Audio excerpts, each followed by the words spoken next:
الله أكبر الله أكبر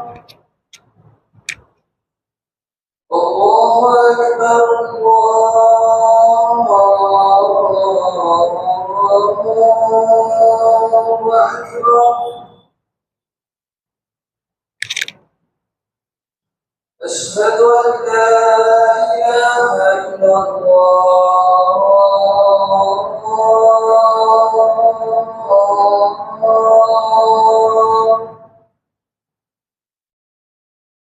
أشهد أن لا إله إلا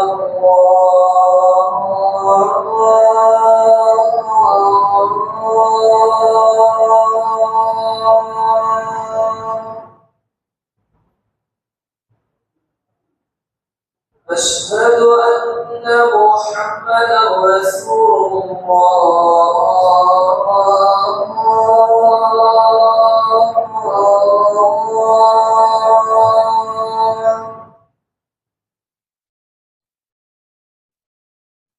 أشهد أن محمدا رسول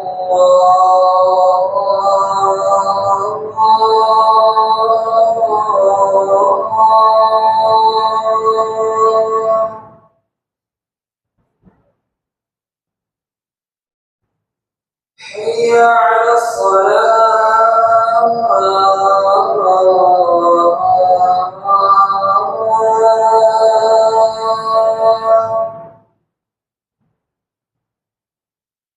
حي على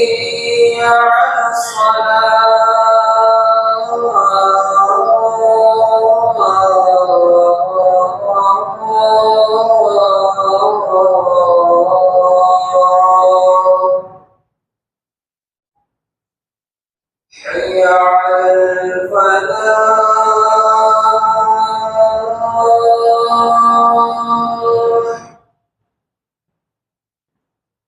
حي على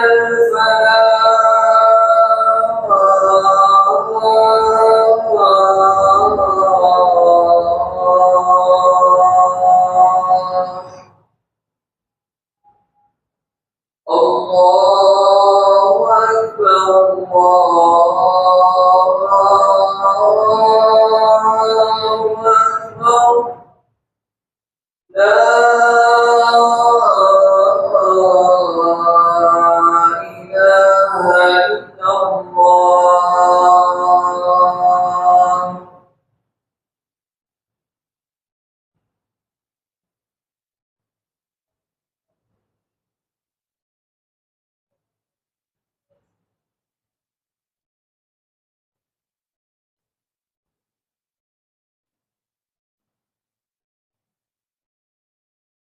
إن الحمد لله نحمده ونستعينه ونستغفره ونعوذ بالله من شرور أنفسنا ومن سيئات أعمالنا من يهده الله فلا مضل له ومن يضلل فلا هادي له وأشهد أن لا إله إلا الله وحده لا شريك له وأشهد أن محمدا عبده ورسوله أرسله بالحق بشيرا ونذيرا أما بعد إن خير الحديث كتاب الله وخير الحديث حديث محمد صلى الله عليه وسلم وشر الأمور محدثاتها وكل محدثة بدعة وكل بدعة ضلالة وكل ضلالة في النار يا أيها الذين آمنوا اتقوا الله حق تقاته ولا تموتن إلا وأنتم مسلمون يا أيها الناس اتقوا ربكم الذي خلقكم من نفس واحدة وخلق منها زوجها وبث منهما رجالا كثيرا ونساء واتقوا الله الذي تساءلون به والأرحام إن الله كان عليكم رقيبا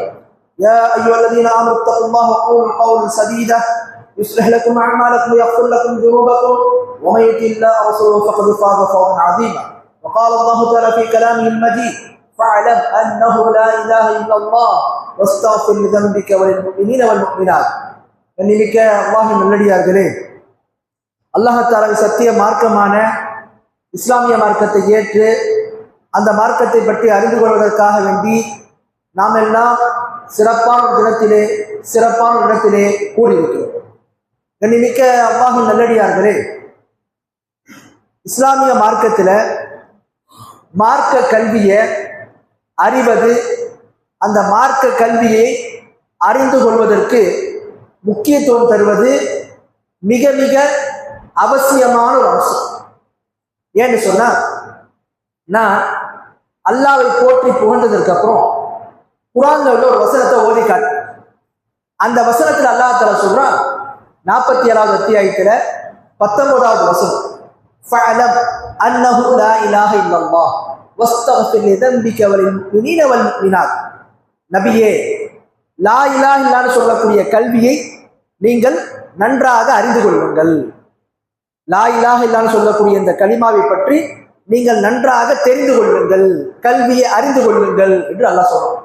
அடுத்து அதே வசனத்துல, நபியே, உங்களோட பாவத்துக்காக வேண்டியும் மற்ற ஈமான் கொண்ட ஆண்கள் பெண்களுடைய பாவத்திற்காக வேண்டியும் அல்லாஹ்விடத்தில் நீங்கள் பாவ மன்னிப்பு இஸ்திக்ஃபாரை தேடுங்கள், இஸ்திக்ஃபார் செய்யுங்க, பாவ மன்னிப்பை தேடுங்கள் என்று அல்லாஹ் தஆலா சொல்றான். இந்த வசனத்துல 2 விஷயம் சொல்லப்பட்டிருக்கு. ஒன்று, லா இலாஹ இல்லல்லாஹ்வை பற்றிய கல்வியை அறிவது. 2வது, பாவ மன்னிப்பை தேடுவது. இப்ப இந்த வசனத்தில் அல்லாஹ் தஆலா 2 விஷயத்தை சொல்றான். ஒன்று, கல்வி அறிவை பற்றி சொல்றான். 2வது, பாவ மன்னிப்பு தேடுவது என்கின்ற அமலை பற்றி சொல்றான், செயலை பற்றி சொல்றான். அறிவை பற்றியும் சொல்லப்படுது, அமலை பற்றியும் சொல்லப்பட்டிருக்கு. கல்வியை பற்றி அல்லாஹ் முதலாவது சொல்றான், 2வது செயலை பற்றி சொல்றான். இந்த வசனத்தை அடிப்படையாக வைத்துத்தான் இமாம் புகாரி ரஹிமஹுல்லாஹ் தன்னுடைய சஹீஹுல் புகாரியில ஒரு பாடத்தலைப்பு வைக்கிறார். என்ன பாடத்தலைப்புன்னா, பாபு அல் இல்மு கப்ல அல் கௌலி வல் அமல். எதையும் சொல்றதுக்கும் செய்வதற்கும் முன்பு கல்வி அறிவை அறிவது அவசியம். இதுதான் பாடத்தலைப்பு. எதையும் சொல்றதுக்கும் செய்யறதுக்கும் முன்னாடி கல்வி அறிவு அவசியம். அப்ப இஸ்லாம் முஸ்லிம்களுக்கு என்ன கட்டளை இருக்குன்னு சொன்னா, மார்க்கத்தின் பெயரால் நம்ம எந்த விஷயத்தை சொன்னாலும் சரி, மார்க்கத்தின் பெயரால் எந்த விஷயத்தை செய்தாலும் சரி, நமக்கு மார்க்க கல்வி இருந்து நாம் அதை சொல்லணும். மார்க்க கல்வி அறிந்திருந்தால் அதை பத்தி நம்ம பேசணும். அப்ப மார்க்கத்துல இது ரொம்ப ரொம்ப முக்கியமான அம்சம். பாருங்க, அல்லாஹ் குர்ஆன்ல சொல்றான், வலா தக்ஃபு மா லைஸ லக பிஹி இல்ம் இன்ன ஸமஅ வல் பஸர வல் ஃபுஆத குல்லு உலாயிக கான அன்ஹு மஸ்ஊலா. அல்லாஹ் சொல்றான், நிச்சயமாக அல்லாஹ் செவிப்புலன்கள், பார்வைகள், உள்ளங்கள் அனைத்து குறித்து அல்லாஹ் பேசுறான். எந்த விஷயத்துல உங்களுக்கு ஞானம் இல்லையோ, கல்வி இல்லையோ, அந்த விஷயத்துல நீங்க நிக்காதீங்க. எந்த விஷயத்துல கல்வி இல்லையோ அந்த விஷயத்துல நீங்க நிக்காதீங்க, அதை பேசாதீங்க, அதை சொல்லாதீங்க. ஏன்? நிச்சயமாக செவிப்புலன்கள், பார்வைகள், உள்ளம் ஆகிய அனைத்தும் விசாரிக்கப்படும் என்று அல்லாஹ் தஆலா சொல்றான். மார்க்கத்தின் பெயரால் ஒண்ணு நாம சொல்றதா இருந்தா மார்க்க கல்வி இருக்கணும். நம்ம இல்லையா அதை பத்தி பேசக்கூடாது. மார்க்கத்துல நாம் ஒரு அமலை செய்யறோம் என்று சொன்னால் அது குறித்த கல்வி அறிவு நமக்கு வேண்டும். இல்லை என்றால் நாம் சொல்லக்கூடாது. அப்போ மார்க்கத்துல எதை சொல்றதா இருந்தாலும் சரி, எதை செய்யறதா இருந்தாலும் சரி, மார்க்க கல்வி ரொம்ப ரொம்ப முக்கியம். கல்வி இல்லாம ஒரு விஷயத்தை நம்ம செய்யறோம்னு சொன்னா, தவறா செஞ்சுட்டோம்னா அந்த செயல் நமக்கு எந்த நன்மையும் பெற்றுத்தராது. இதை அறிந்து கொள்வதற்கு ஒரு உதாரணம் பாருங்க. அல்லாஹ்வுடைய தூதர் ஸல்லல்லாஹு அலைஹி வஸல்லம் அவர்கள் பள்ளிக்கு வர்றாங்க. ஒரு சஹாபி தொழுறாங்க. ரசூலுல்லாஹ் அவங்க தொழுறதை பார்க்கறாங்க, எப்படி தொழுறாங்க அப்படின்னு. தொழுது முடிச்சதும் அல்லாஹ்வுடைய தூதர்கிட்ட அந்த சஹாபி வர்றாங்க. வந்தபோது அல்லாஹ்வுடைய தூதர் ஸல்லல்லாஹு அலைஹி வஸல்லம் சொல்றாங்க, இர்ஜி ஃபஸல்லி ஃபஇன்னக லம் துஸல்லி. நீங்க மீண்டும் போய் தொழுவுங்க, நீங்க தொழுத தொழுகையா ஆகாது என்று சொல்றாங்க. அப்ப அந்த சஹாபி மறுபடியும் போய் தொழுறாங்க. ரசூலுல்லாஹ் அவங்க தொழுறதை பார்க்கறாங்க. 2வது முறை தொழுகை முடிச்சுட்டு வந்து ரசூலுல்லாஹ்க்கு சலாம் சொல்றாங்க. முன்னாடி ரசூலுல்லாஹ் என்ன சொல்றாங்க, அதே தான் திருப்பி சொல்றாங்க, மீண்டும் போய் தொழுவுங்க, நீங்க தொழுகை இல்லைன்ட்டாங்க. இப்படியா 3 முறை நடக்குது. அதுக்கப்புறம் அந்த சஹாபி சொல்றாங்க, அல்லாஹ்வுடைய தூதரே, இதை விட எனக்கு அழகான முறை தொலை தெரியாது, எப்படி தொலை வேண்டும் என்பதை நீங்களே எனக்கு சொல்லிக் கொடுங்க, கற்றுக் கொடுங்க என்கிற மாதிரி கேட்கிறாங்க. அப்ப அல்லாஹ்வுடைய தூதர் ஸல்லல்லாஹு அலைஹி வஸல்லம் அந்த சஹாபிக்கு விளக்குறாங்க, இதா குன்த இல ஸலாத்தி ஃபகப்பிர், தொழுகைக்காக வேண்டி வந்தா முதல்ல நிக்கணும். தொழுகைக்காக வேண்டி வந்தா கியாம் நிக்கணும். யாருக்கெல்லாம் அல்லாஹ் உடல் ஆரோக்கியத்தையும் வலிமையும் கொடுத்திருக்கிறானோ, நிக்க முடியுமோ அவங்க எல்லாரும் நின்று தான் தொழும். தொழுகையோட முக்கியமான அம்சம். ஒருத்தருக்கு என்ன பண்ண முடியும், தொழுவ வராரு, அவரால் சஜ்தா செய்ய முடியாது. நிக்க முடியும், ருக்கு செய்ய முடியும், ஆனா சஜ்தா செய்ய முடியாது. அவர் என்ன பண்றாரு, நம்மளால சஜ்தா செய்ய முடியாது, அதனால உட்காந்தே தொழுறன்னு சொல்லிட்டு நிலையை நிக்காம உட்காந்துட்டார். ருக்குவ செய்யாம உட்காந்தே தொழுறாரு, சஜ்தாவை உட்காந்தே தொழுடைய சஜ்தா செய்ய முடியாது. சில பேர் விளங்கிக்குவாங்க, நடந்து வருவாங்க, நிற்பாங்க, எல்லாம் செய்வாங்க, சஜ்தா செய்ய முடியாது அல்லது ஏதாவது ஒரு விஷயம் செய்ய முடியாது என்பதற்காக வேண்டி கியாம விட்டுருவாங்க. அப்படிப்பட்டவங்க நிற்க முடியும். இப்படி ஒருத்தவங்க தொழுதான தொழுகை ஏற்றுக்கொள்ளப்படாது. அதான் ரசூலுல்லாஹ் சொல்றாங்க, இதா குன்த இல ஸலாத்தி ஃபகப்பிர், தொழுகைக்காக வேண்டி வந்து நின்றா முதல்ல நிற்கணும். அடுத்து என்ன, தக்பீரத்துல் இஹ்ராம், அல்லாஹ் அக்பர் என்ற வார்த்தையை நீங்க சொல்லுங்க. ஃபக்ரா மா தயஸ்ஸர லக மினல் குர்ஆன், பிறகு உங்களுக்கு குர்ஆன்ல என்ன அந்த தெரியும் சூரத்துல் ஃபாத்திஹாவை நீங்கள் ஓதிக்கொள்ள வேண்டும். அடுத்து சும்மர் கஅத்தா தத்மைன ராக்கியா, பிறகு நீங்க ருக்குவ செய்யணும். எப்படி செய்யணும், நிதானமா செய்யணும். பிறகு சும்மர் கஅத்தா தக்தில காயிமன், பிறகு ருக்குல இருந்து எழுந்திருக்கணும். எழுந்திருச்சு நிக்கணும். எப்படி நிக்கணும், நேரா நிக்கணும். அதுக்கப்புறம் என்ன, சும்மஸ்தத்தா தத்மைன சாஜித, பிறகு நீங்க சஜ்தாவை செய்யணும். எப்படி செய்யணும், நிதானமா செய்யணும். அப்புறம் என்ன, சஜ்தால நீங்க எழுந்து உட்காரணும், மீண்டும் சஜ்தா செய்யணும். இப்படி உங்களுடைய ஒவ்வொரு ரக்காத்திலும் செய்து கொண்டு வாருங்கள் என்று அல்லாஹ்வுடைய தூதர் ஸல்லல்லாஹு அலைஹி வஸல்லம் கூறினார்கள். இந்த ஹதீஸ் சஹீஹ் புகாரி போன்ற பல ஹதீஸ் கிரந்தங்கள்ல வந்திருக்கு. இந்த ஹதீஸை நம்ம கவனமா பார்த்தோம்னா இதுல இருந்து நமக்கு ஒரு முக்கியமான சட்டத்தை அறியலாம். என்ன சட்டம், அந்த சஹாபி தொழுதார், அவர்களுக்கு தொழுவது சம்பந்தமான அந்த சட்டம் தெரியல, தொழுவது சம்பந்தமான அந்த கல்வி அவங்களுக்கு தெரியல. அவங்களுக்கு என்ன தெரியுமோ அதை வச்சு அவங்க தொழுதாங்க. அல்லாஹ்வுடைய தூதர் என்ன பண்ணிட்டாங்க, அவர்கள் மார்க்க ஞானம் இல்லாம ரசூலுல்லாஹ் எப்படி தொழ சொன்னாங்களோ அந்த முறையில தொழ வேண்டும் என்ற கல்வியை அவர்கள் அறியாமல் இருந்து தவறா தொழுதாங்க. ரசூலுல்லாஹ் என்ன சொன்னாங்க, நீங்க தொழுகை தொழுகையா ஆகாது, நீங்க தொழுகை தொழுகையா ஆகாதுன்ட்டாங்க, அதுக்கு நன்மை இல்லைன்ட்டாங்க, அது தொழுகையா ஆகாதுன்ட்டாங்க. இப்ப என்ன விளங்குது, மார்க்கத்துல என்னென்ன விஷயங்களை ஒரு முஸ்லிம் அவசியமாக அறிய வேண்டுமோ, மார்க்கத்துல என்னென்ன விஷயங்களை ஒரு முஸ்லிம் அவசியமாக அறிய வேண்டுமோ அந்த விஷயத்தை ஒருவர் அறியாமல் இருந்து தப்பும் தவறுமாக அவர் செயல்பட்டார்னு சொன்னா, தப்பும் தவறமாக அது செஞ்சுட்டு இருந்தாரு சொன்னா அவருடைய அந்த அமல் ஏற்றுக்கொள்ளப்படாது. ஏன், இந்த சஹாபி என்ன பண்ணாங்க, அல்லாஹ்வுக்காக தான் தொழுதாங்க, ஈமான் உள்ளவங்க தான், ஆனா என்ன செய்றாங்க, தொழுகைய தவறுதலா தொழுதாங்க. ரசூலுல்லாஹ் காட்டி தந்த முறையில தொழுல. ரசூலுல்லாஹ் என்ன சொல்லல, இது வரைக்கும் உங்களுடைய தொழுகை அல்லாஹ் என்ன செய்வான், ஏற்றுக்கொள்வான், இதுக்கப்புறம் கரெக்டா தொழுங்க அப்புறம் மாதிரி ரசூலுல்லாஹ் சொல்ல. என்ன சொன்னாங்க, நீங்க தொழுகை இல்லைன்ட்டாங்க. இப்ப என்ன விளங்குது, மார்க்கத்துல எந்த விஷயத்தை ஒரு முஸ்லிம் அவசியமாக அறிய வேண்டுமோ அந்த விஷயத்தை ஒரு முஸ்லிம் தவறுதலாக அறிந்திருந்து செயல்படுறான்னு சொன்னா அவருடைய அமல் ஏற்றுக்கொள்ளப்படாது. இப்ப நம்ம பார்த்தோம்னா நம்ம தொழுகையை பார்க்கிறோம், ஜக்காத்தை பார்க்கிறோம், ஹஜ்ஜை பார்க்கிறோம், அதே மாதிரி மற்ற அமல்களை பார்க்கிறோம். முக்கியமான முஸ்லீம்கள் செய்ய அடிப்படையான விஷயங்கள்ல நிறைய பேர் மார்க்க ஞானமே இல்லாம தப்பும் தவறமா செய்யறாங்க. அப்ப இஸ்லாத்துல கல்வி அறிவை அறிவது ரொம்ப ரொம்ப முக்கியம். அதனாலதான் அல்லாஹ்வுடைய தூதர் சாஸ்திரம் சொல்றாங்க, தலபுல் இல்மி ஃபரீதத்து அலா குல்லி முஸ்லிம். இப்னு மாஜால வரக்கூடிய ஆதாரபூர்வமான ஹதீஸ். கல்வியை தேடுவது ஒவ்வொரு முஸ்லிம் மீதும் கட்டாய கடமை. கல்வியை தேடுவது, கல்வியை அறிவது ஒவ்வொரு முஸ்லிம் மீதும் கட்டாய கடமை. எந்த கல்வி, மார்க்க கல்வி தான். மார்க்கத்துல எந்த கல்வி, மார்க்க கல்வியை ரெண்டு வகையா பிரிச்சிருக்கு. ஒண்ணு என்ன, மார்க்கத்தில் ஒவ்வொரு முஸ்லிமும் அவசியமாக அறிய வேண்டிய கல்வி, அல்லாஹ்வை பத்தி தெரியணும், மறுமை எப்படி ஈமான் கொள்ளுன்றதை பத்தி தெரியணும், விதியை எப்படி நம்பணும் தெரியணும், அல்லாஹ்வுடைய தூதர் மீது ஈமான் கொண்டு எப்படி வரணும் தெரியணும், மலக்குகளை எப்படி நம்பணும் இது நமக்கு தெரியணும். அதே மாதிரி இஸ்லாமிய மார்க்கத்துல தூதரை எப்படி நம்பணும் இது நமக்கு தெரியணும். அதே மாதிரி பாத்தீங்கன்னு சொன்னா தொழுகை, ஜக்காத்து, அடிப்படையான கடமைகள் இருக்கு பாத்தீங்களா, இது பற்றிய சட்டங்கள் அவசியமாக தெரிந்திருக்க வேண்டும். அல்லாஹ் எதை ஹலாலாக்கி இருக்கிறான், எதை ஹராமாக்கி இருக்கிறான், இது முஸ்லிமா இருக்க ஒவ்வொருத்தருக்கும் தெரியும்.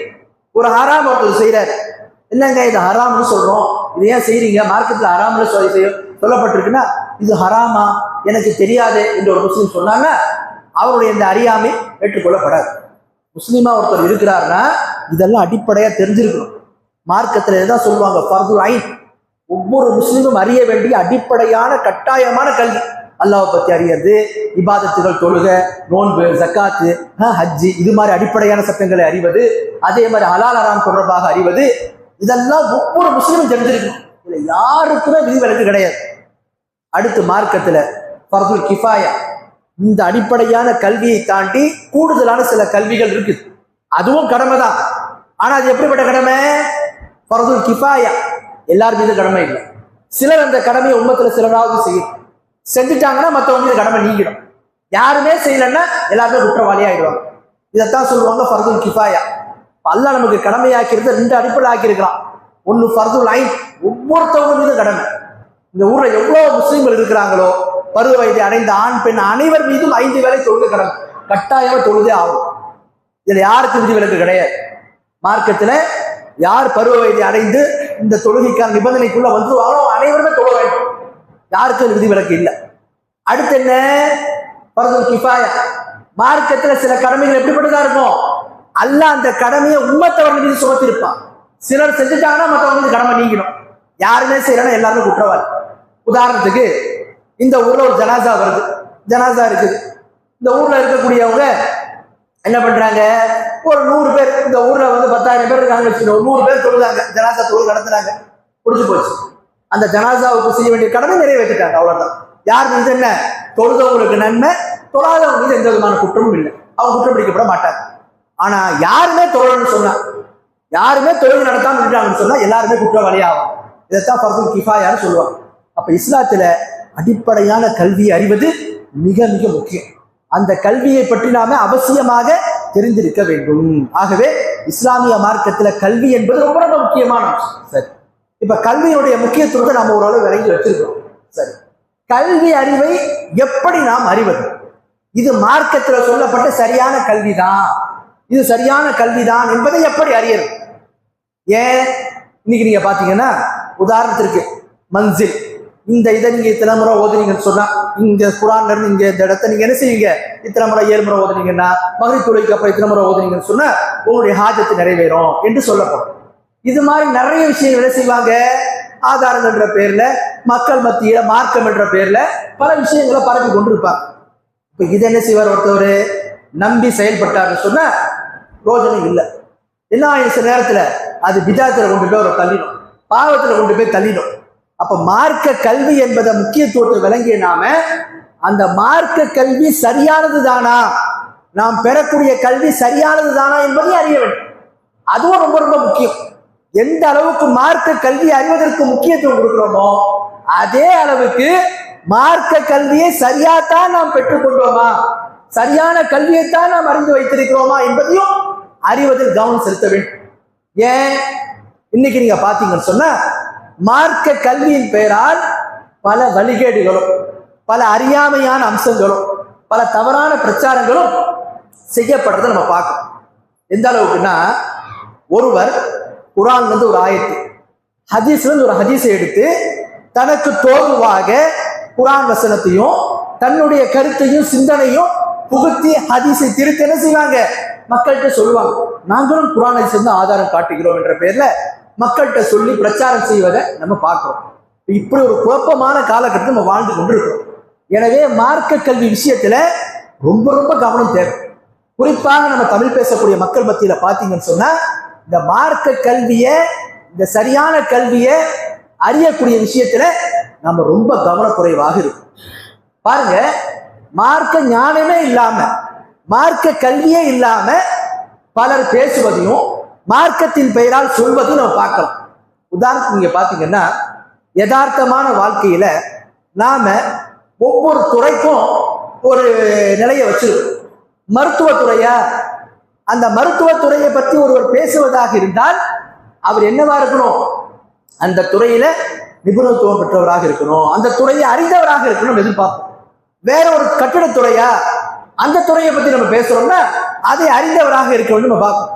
ஆனா மார்க்கம் என்று வரும்போது நாம் எப்படி எந்த அளவுக்கு அலட்சியமா இருக்கிறோம்னா, யார் என்றாலும் மார்க்கத்தை பத்தி பேசலாம், யார் என்றாலும் மார்க்கத்தை பத்தி சொல்லலாம், யார் என்றாலும் மார்க்கத்தை பத்தி என்ன செய்யலாம்? தீர்ப்பை வழங்கலாம். அதுக்கு ஒரு தகுதி தராதரம், அதுக்குன்னு ஒரு கல்வி அதெல்லாம் கிடையாது. என்ன தெரியுமோ அதை என்ன செய்யலாம்? நமக்கு தெரிஞ்ச மாதிரி நம்ம எப்படி விளங்குவோமோ அப்படி சொல்லிவிட்டு போலாம்ன்ற மாதிரி நினைக்கணும். பாருங்க, அல்லாஹ் தஆலா நபி ஸல்லல்லாஹு அலைஹி வஸல்லம் வாழ்க்கையில் நம்ம பார்க்கிறோம். எந்த நபியின் மீது அல்லாஹ் இந்த இறை செய்தியை இறக்குனானோ அந்த நபியினுடைய வாழ்க்கையில நீங்க பாத்தீங்கன்னா சில கேள்விகள் அவங்கள்ட்ட கேட்கப்பட்டுச்சு. அல்லாஹ்வுடைய தூதரே, இஹ்ராம் அணிவதற்கு முன்பு ஒரு மனிதர் தன்னுடைய உடல்ல வந்து என்ன செஞ்சிருந்தாரு?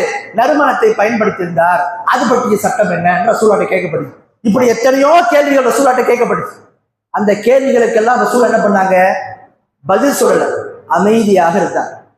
பிறகு அல்லாஹ்வுடைய தூதருக்கு வஹி செய்தி இறங்கியதற்கு அப்புறம் அல்லாஹ்வுடைய தூதர் சாசம் என்ன பண்றாங்க? ஐன சாய், கேள்வி கேட்டவர் எங்கே, அவரை இடத்தில் அழைத்து வாருங்கள் என்று சொல்லி அவங்களுக்கு பதிலளித்தாங்க.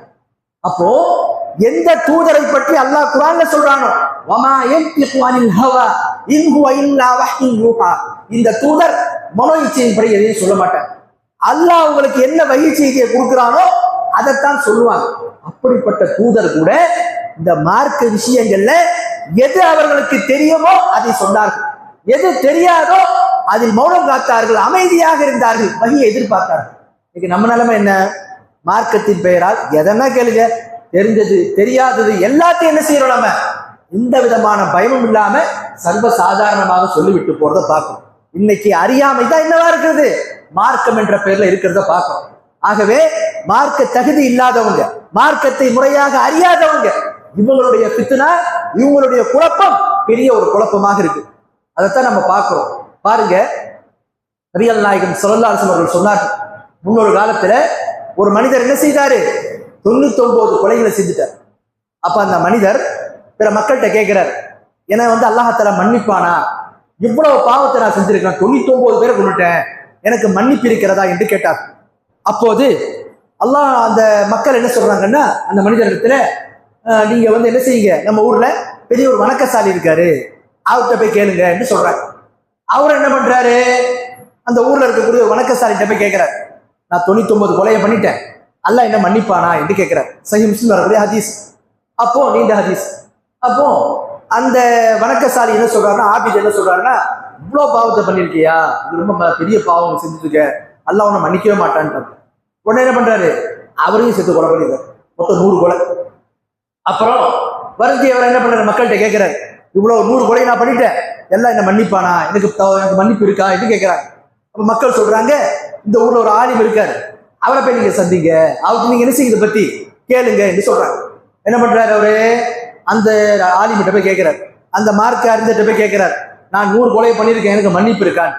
அப்ப அவர் சரியான தீர்ப்பை சொல்றார், அல்லாஹ் நிச்சயமாக மன்னிப்பான், அல்லாஹ்வுக்கு உனக்கு மத்தியில் எந்த ஒரு திரையும் இல்லை, தௌபா செஞ்சா அல்லாஹ் மன்னிக்க கூடியவன் என்று சொல்லிவிட்டு ஒரு உபதேசம் செய்யறார். நீ இருக்கக்கூடிய ஊர்ல மக்கள் வந்து பாவம் செய்யக்கூடிய அதிகமா இருக்கிறாங்க, இந்த ஊர்ல நீங்க இருக்காதீங்க, வேற ஒரு ஊர் இருக்கு, அங்க நல்ல மக்கள் இருக்காங்க, அந்த ஊரை நோக்கி போங்க என்று சொல்றாங்க. அவங்க போறாங்க, வழியில மௌத்து வருது, இப்படியாக என்ன செய்யப்பட்டது? அவங்களுடைய பாவங்கள் மன்னிக்கப்பட்டதுன்னு சொல்லி நீண்ட ஹதீஸ். இந்த சம்பவத்தில் நமக்கு என்ன விளங்குதுன்னு சொன்னா, மார்க்கத்தை முறையாக ஒரு மனிதன் அறிவது, அந்த கல்வியை அறிந்தவங்கள்ட்ட போய் கேட்கறதா சரி. அப்படி கேட்டாதான் அவர்களுக்கும் பாதுகாப்பு, அந்த மற்றவங்களுக்கும் பாதுகாப்பு. ஒரு மனிதன் மார்க்கத்தை சரியானவங்ககிட்ட போய் அணுகிறன்னு சொன்னா, சரியானவங்க நோக்கி மார்க்க கல்வியை போய் தேடுறன்னு சொன்னா, மார்க்கத்தை சரியானவங்ககிட்ட எடுக்கிறன்னு சொன்ன, அது அவங்களுக்கும் பாதிப்பு, அது யார் சொல்றாங்களோ அவர்களுக்கும் பாதிப்பு. அதைத்தான் இன்னைக்கு நம்ம கண்கூடாக பார்த்து கொண்டு இருக்கிறோம். எனவே மார்க்க கல்வியை தேடக்கூடிய விஷயத்துல மிக மிக நிதானமாகவும் மிக கவனமாகவும் நம்ம என்ன செய்யணும்? முடிவெடுக்க வேண்டும். மார்க்க கல்வின்ற பேர்ல ஒரு குர்ஆன் ஆயத்தையும் 2 ஹதீஸையும் வச்சுக்கிட்டு தனக்கு தோதுவாக வைப்பதெல்லாம் மார்க்க கல்வி ஆயிட. இப்போ முறையான கல்வி அறிவது என்ன? அதுக்குதான் மார்க்க நமக்கு ஒரு கீயை தருது, ஒரு சாவியை தருது. இமாம் இப்னுல் கைம் ரஹிமஹுல்லாஹ் சொல்றாங்க, இல்முனா என்ன, மார்க்க கல்வினா என்ன? கால் அல்லாஹ் கால ரசூலுஹு கால ஸஹாபா. இல்முன்னு சொன்ன, மார்க்க கல்வின்னு சொன்ன அல்லாஹ் சொன்னது, அல்லாஹ்வுடைய தூதர் சொன்னது. அல்லாஹ்வும் அல்லாஹ்வுடைய தூதர் சொன்னதையும் நேரடியாக பார்த்து இந்த மார்க்கத்தை ரசூலுல்லாஹ் எடுத்தாங்களே சஹாபாக்கள், அவர்கள் சொல்வதுதான் மார்க்கம் என்று சொல்லி இமாம் இப்னு கய்யிம் என்ன செய்றாங்க, மார்க்கத்துடைய அடிப்படைக்கு முக்கியமான ஒரு விஷயத்தை நமக்கு தெரியப்படுத்துறாங்க. அப்போ மார்க்க கல்வியை நம்ம அறிய வேண்டும் என்று சொன்னால் இந்த அடிப்படையை நம்ம விளங்கணும். மார்க்கம் என்பது மார்க்க கல்வி என்ற பெயர்ல குர்ஆன் சொல்லக்கூடிய எல்லாரும் மார்க்க கல்வி ஆயிட. எது முறையான கல்வி? அல்லாஹ் சொல்றான் பாருங்க, 4வது அத்தியாயம் 115வது வசனத்துல, وَمَن يُشَاقِقِ الرَّسُولَ مِن بَعْدِ مَا تَبَيَّنَ لَهُ الْهُدَى وَيَتَّبِعْ غَيْرَ سَبِيلِ الْمُؤْمِنِينَ نُوَلِّهِ مَا تَوَلَّى وَنُصْلِهِ جَهَنَّمَ وَسَاءَتْ مَصِيرًا. யார் ஒருவருக்கு நேர்வழி இன்னதென்று தெளிவானதற்கு பிறகு தூதருக்கு மாற்றமாகும்.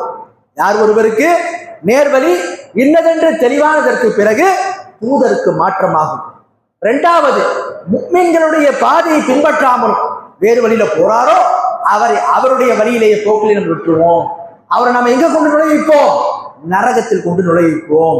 தங்கும் இடங்கள்ல நரகம் மிக மோசமானது என்று சொல்லி அல்லாஹ் தஆலா சொல்றான். அப்ப இந்த வசனத்தை கவனமா கேட்டீங்கன்னா, அல்லாஹ் நேர்வழி என்று சொல்லிவிட்டு 2 விஷயங்களை சொல்றான். ஒண்ணு என்ன? அல்லாஹ்வுடைய தூதர். இரண்டாவது சபீலுல் முஃமினீன். சபீலுல் முஃமினீன் சொன்ன முஃமின்களுடைய பாதை. அது யார் முஃமின்கள்? எந்த முஃமின்களுடைய பாதை? யாரை பத்தி அல்லாஹ் பேசுறான்? இந்த குர்ஆன் இறங்கும் போது யார் என்று இருந்தார்களோ அவர்கள் தான் என்ன அந்த முஃமின்கள். அவங்க யாரு? சஹாபாக்கள். அப்ப அல்லாஹ் நமக்கு என்ன தெரியப்படுத்துறான்? இந்த மார்க்கத்துல நேர்வழி என்பது தூதரும் அந்த தூதரிடத்து நேரடியா மார்க்கத்தை எடுத்தாங்களே சஹாபாக்கள், அவர்கள் காட்டியது. இதுதான் உண்மையான மார்க்க கல்வி, இதுதான் சரியான பாதை. இதுக்கு மாற்றமா ஒருத்தர் போயிட்டாருன்னு சொன்ன அது தவறான பாதை என்பதை நமக்கு அல்லாஹ் தெரியப்படுத்துறான். அல்லாஹ்வுடைய தூதர் எவ்வளவு இலகுவாக நமக்கு சொல்றாங்க. உம்மத்தி அலா ஸலாஸி வ ஸபஈன ஃபிர்கா. இதோட உம்மத்து 73 கூட்டமா தூங்கும். எல்லாருமே நரகத்துக்கு போவாங்க, ஒரே ஒரு கூட்டத்தார்கள் தவிர. யார் என்று சஹாபாக்கள் கேட்டாங்க. அப்ப அல்லாஹ்வுடைய தூதர் ஸல்லல்லாஹு அலைஹி வஸல்லம் சொன்னாங்க, மா அன அலைஹி வஸ்ஹாபி, நானும் எனது சஹாபாக்களும் எதன் மீது இருக்கிறோமோ அதில் உள்ளவர்கள் தான் அந்த வெற்றி பெறக்கூடிய கூட்டத்தார்கள், சொர்க்கத்திற்கு சொல்லக்கூடிய கூட்டத்தார்கள் என்று அல்லாஹ்வுடைய தூதர் சொல்றார்கள். ஆக நிமிக்க அல்லாஹ்வுடையார்களே, இஸ்லாமிய மார்க்கத்துல நேர்வழி என்பது இவ்வளவு தெளிவாக நமக்கு சொல்லப்பட்டிருக்கு. மார்க்க கல்வி அறிவதற்கு சரியான அளவுகோலும் நமக்கு தரப்பட்டிருக்கு. இதுதான் மார்க்க கல்வி. இந்த வழியில யார் அந்த கல்வியை எடுக்கின்றார்களோ அது சரியான கல்வியாக இருக்கும். இந்த கல்வியை விட்டு வேறு வழிகள்ல கல்வியை தேட போனா அல்லாஹ்வுடைய தூதர் குறிப்பிட்டாங்களே 72 வழிகட்ட கூட்டங்கள், அவங்கள்ட்ட இருக்கக்கூடிய கல்வியாகத்தான் இருக்கும். எனவே மார்க்க கல்வி என்பது மிக உயர்வானது, மிக முக்கியமானது. அந்த கல்வியை சரியான முறையில் எடுப்பதும் மிக முக்கியத்துவம் வாய்ந்தது. அதைத்தான் ரசூலுல்லாஹ் சொல்றாங்க, நான் உங்களிடத்துல என்ன செய்யறேன்? தரத்துக்கும் அலல் பைதா, உங்களை தெளிவான நீரோடை மீது விட்டு செல்கின்றேன். லைலுஹா வ நஹாருஹா சவா, அதனுடைய இரவும் பகலும் சமமானது. அப்ப என்ன அர்த்தம்? இரவு கூட பகலை போன்று வெளிச்சமானது. அடுத்து சொல்றாங்க ரசூலுல்லாஹ், யார் அழிவை நாடி போகின்றானோ அவன் தான் அதில் வழிகட்டு போவான் சொல்லி அல்லாஹ்வுடைய தூதர் சொன்னாங்க. ஆக நிமிக்க அல்லாஹ்வுடையார்களே, நேர்வழியும் சரியான கல்வியும் மார்க்கத்தை அல்லாஹ்வுடைய தூதர் நமக்கு தெரியப்படுத்திருக்காங்க. எனவே அந்த மார்க்க கல்விக்கான சரியான அளவு போல அல்லாஹ்வுடைய தூதரும் சஹாபாக்குடைய வாழ்க்கையின் மூலமா நமக்கு தெரியப்படுத்தியிருக்கிறாங்க. எனவே அந்த கல்வியை யார் பற்றி பிடித்துக் கொண்டு அதன் அடிப்படையில் தேடி போறாங்களோ அவர்கள் சரியான கல்வி அறிந்தவர்கள் ஆவார்கள். யார் அந்த பாதையை விட்டு வேறு பாதையின் பக்கம் போறாங்களோ அது அவர்களை தவறான கல்வியின் பக்கம் தான் கொண்டு போகும். ஆகவே எந்த விஷயத்தை நம்ம சொல்லமோ அதை சரியான முறையில் விளங்குவதற்கு அல்லாஹ் நம் அனைவருக்கும் அருள் புரிவானாக. ஆகிரு தஅவானா அல்ஹம்துலில்லாஹி ரப்பில் ஆலமீன்.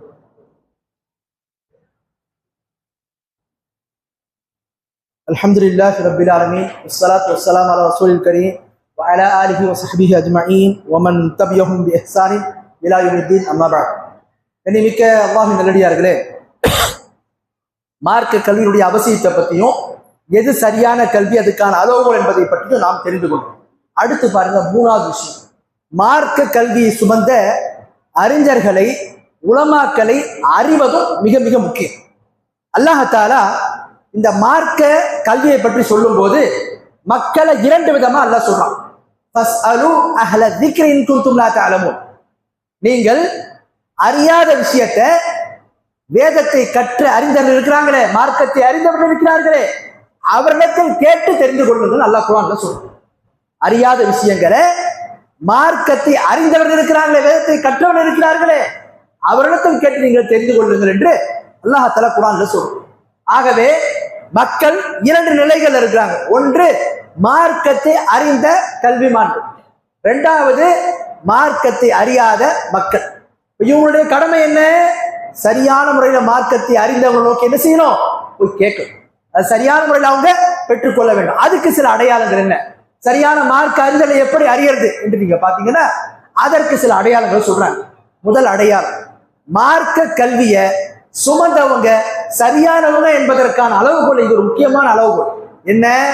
அவர்கள் தங்களுடைய அறிவை விட மார்க்க ஆதாரங்களை முற்படுத்துவாங்க.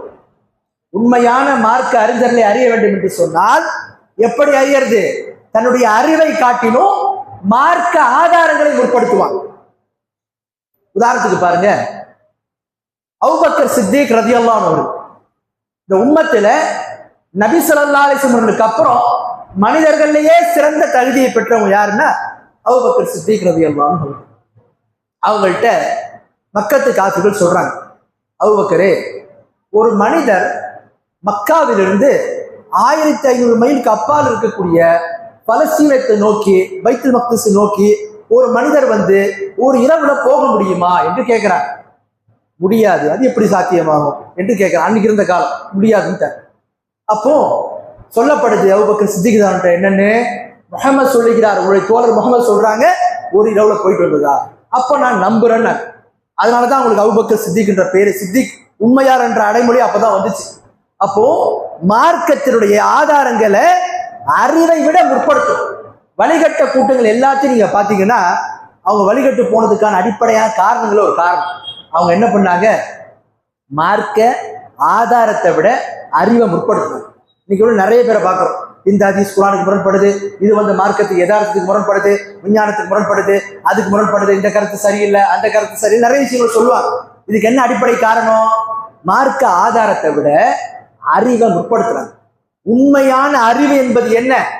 மார்க்க ஆதாரத்தோடு ஒத்தி போகும், மார்க்க ஆதாரத்தோடு அது ஒன்றிணைந்து போகும், ஒருபோதும் முரண்படவே படாது.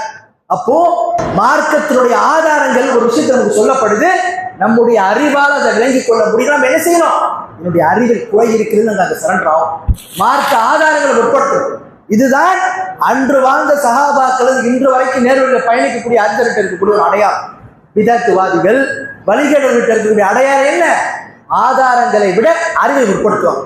இதைத்தான் அல்லாஹ் குர்ஆன்ல சொல்றான், லவ் குன்னா நஸ்மஉ அவ் நஅகிலு மா குன்னா ஃபி அஸ்ஹாபிஸ் ஸஈர். கியாமத் நாள்ல, மறுமை நாள்ல நரகத்தை தூக்கி எறியப்படுவாங்க. அந்த மக்கள்கிட்ட மலக்குகள் கேட்பாங்க, உங்களுக்கெல்லாம் அச்சமுட்டி எச்சரிக்கை செய்யக்கூடிய யாருமே வரலையா?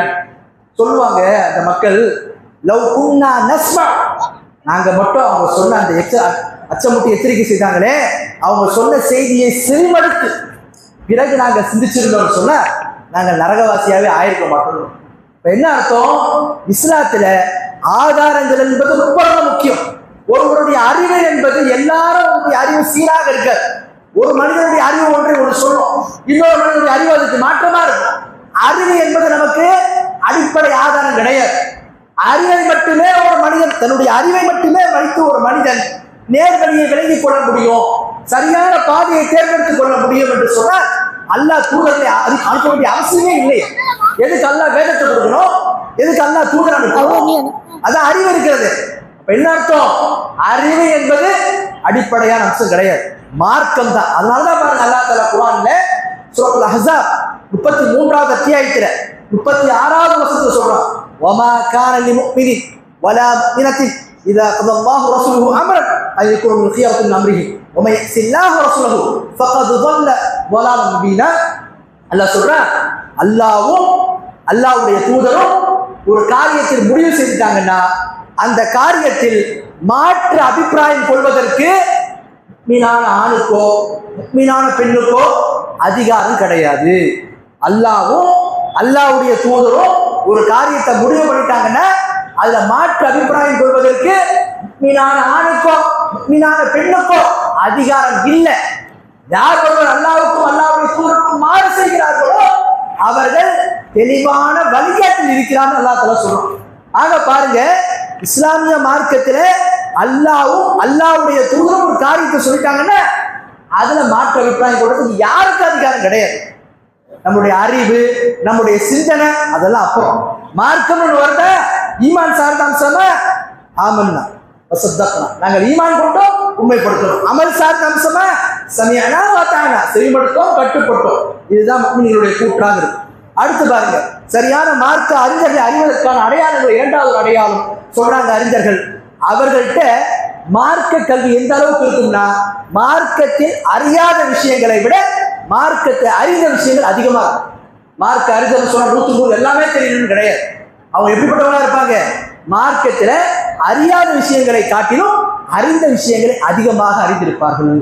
இது இரண்டாவது அடையாளம். அடுத்து பாருங்க, மூன்றாவது அடையாளம், உண்மையான மார்க்க அறிஞர்களை அறிந்தவர்களுக்கான அடையாளங்கள். இது ஒரு அடையாளம். என்ன? மார்க்க கல்வியை அறியக்கூடிய அந்த அறிஞர்களுக்கு முக்கியமாக மார்க்கத்தை அல்லாஹ் எந்த மொழியில இறக்கினானோ அரபி மொழி, அந்த மொழியை பற்றி ஞானம் இருக்கணும், அது பற்றிய விளக்கம் இருக்கணும். அது இருந்தாத்தான் மார்க்கத்தை விளங்கிக் கொள்ள முடியும். நாலாவது, மார்க்கத்தினுடைய அரபி மொழியை மட்டும் அறிந்து கொண்டு ஒருவரால் மார்க்கத்தை விளங்கிக் கொள்ள முடியாது. அரபி மொழியும் தெரியணும். அந்த மொழியை எப்படி இஸ்லாமிய அறிஞர்கள் அஹ்லுஸ் சுன்னா வழியில பயணித்த அறிஞர்கள், குர்ஆன் சுன்னாவை சத்திய பாதையில் அன்றிருந்து இன்று வரைக்கும் வரக்கூடிய அறிஞர்கள் எப்படி விளங்குனாங்களோ அந்த விளக்கத்தையும் ரொம்ப ரொம்ப முக்கியம். பாருங்க, இதுக்கு ஒரு உதாரணம் சொல்றேன்.